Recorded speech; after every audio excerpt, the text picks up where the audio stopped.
इस ब्रह्मांड को संचालित करने वाली कोई न कोई एक ऐसी शक्ति है जिसे आज तक विज्ञान भी जान नहीं पाया। और उस शक्ति को जो इस पूरे ब्रह्मांड का संचालन करती है, पालन करती है, पोषण करती है, उसे ही हम ईश्वर कहते हैं। नमस्कार, प्रखर आस्था देख रहे हैं आप। मैं हूं आपके साथ विमलेश शुक्ल। श्राप और आशीर्वाद, ये दो बड़े गूढ़ विषय हैं। ये हमारी ऊर्जा से उत्पन्न होते हैं। जितने भी जीव हैं उनके अंदर एक ऐसी ऊर्जा होती है जिसका सकारात्मक और नकारात्मक प्रभाव उसके अपने जीवन पर, सामने वाले पर और समाज पर पड़ सकता है। जब चारों युग के बाद आज कलयुग का संचालन हो रहा है, कलयुग चल रहा है। कलयुग में केवल सत्य है, ऐसा लोग कहते हैं। सत्य के अलावा कुछ नहीं बचा है। धर्म का लोप हो चुका है और जो 4 स्तंभ थे, करीब करीब 3 उसमें से मृत हो चुके हैं। लेकिन कलयुग में इसके बाद भी सत्य है। श्राप और आशीर्वाद, ये दो चीजें हमारे जीवन में अंधकार और प्रकाश दोनों ला सकती हैं। लेकिन ऐसा नहीं है कि श्राप हमेशा नकारात्मक ही होता है। संकट हमेशा नकारात्मक नहीं होते हैं। संकट कभी कभी हमारे लिए सकारात्मक भूमिका भी अदा करते हैं। अनुकूलता भोजन है, प्रतिकूलता विटामिन कही जा सकती है। चुनौतियां हमारे जीवन में वरदान की तरह है और जो इनके अनुकूल व्यवहार करता है उसे हम पुरुषार्थी कहते हैं। ईश्वर जो भी देता है वो वरदान देता है, वो श्राप नहीं देता है। हमारे जीवन में वो अनुकूलता और प्रतिकूलता अलग अलग मापदंडों पर नापा जा सकता है।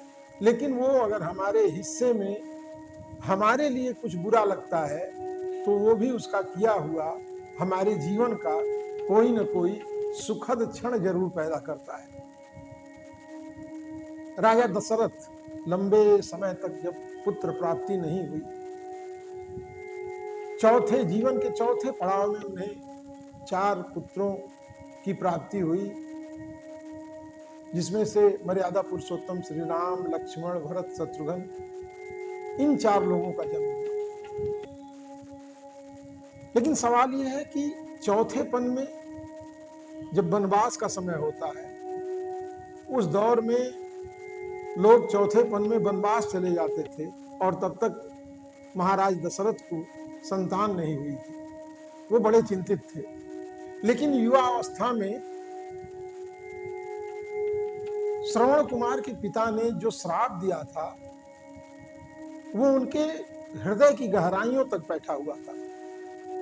उनको लगता था कि ऐसा तो हो ही नहीं सकता है कि श्रवण कुमार के पिता का दिया हुआ श्राप फलीभूत न हो।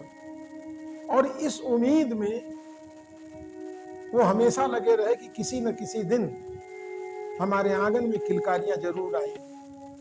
और हुआ भी वही। ईश्वर की तरफ से उनका श्राप फलित हुआ और मर्यादा पुरुषोत्तम भगवान श्री राम जैसे आराध्य का प्रकाट्य उनके आंगन में हुआ। वहीं जब वनवास के दौरान मर्यादा पुरुषोत्तम श्री राम, सुग्रीव का उनका साथ हुआ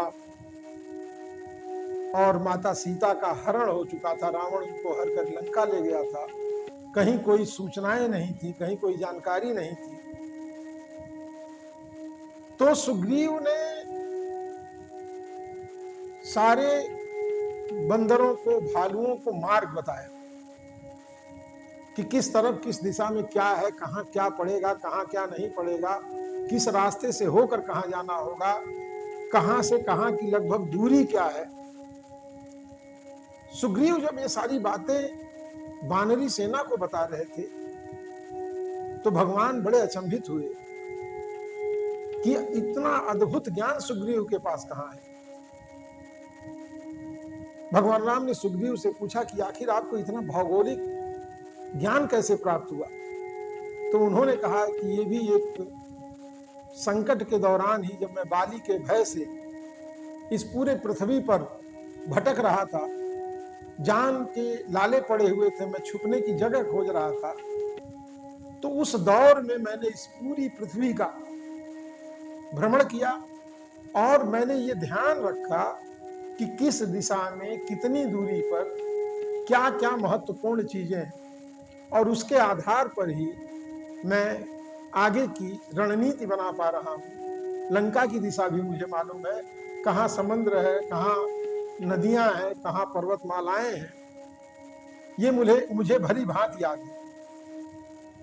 तो ईश्वर निश्चित रूप से इस ब्रह्मांड का संचालन कर रहे हैं, और वही शक्ति एक शक्ति है जिसको वैज्ञानिक आज खोज नहीं पा रहे हैं। वही एक सामान्य भाषा में हमने ईश्वर का नाम दिया है।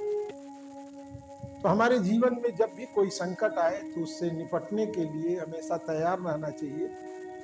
वो हमारे लिए प्रतिकूल नहीं होता है, निश्चित रूप से आगे चलकर वो एक अच्छा अवसर हमको प्रदान करता है, एक अच्छी राह दिखाता है, और जीवन में ईश्वर का दिया हुआ या जीवन में हमारे जो कुछ भी रचा बसा है, जो भी हमारे जीवन में लिखा गया है, वो हमारे शुभ के लिए है, हमारे प्रगति के लिए है और हमारे आगे बढ़ने के लिए है।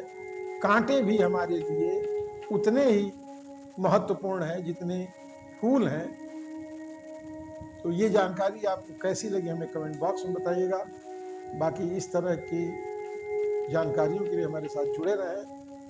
हमारी फिर मुलाकात होगी। अगर हमारे चैनल को आपने सब्सक्राइब नहीं किया है तो सब्सक्राइब कर लें, बेल आइकन भी बजा दें, और अगर आप फेसबुक पे देख रहे हैं तो हमें फॉलो करें। नमस्कार।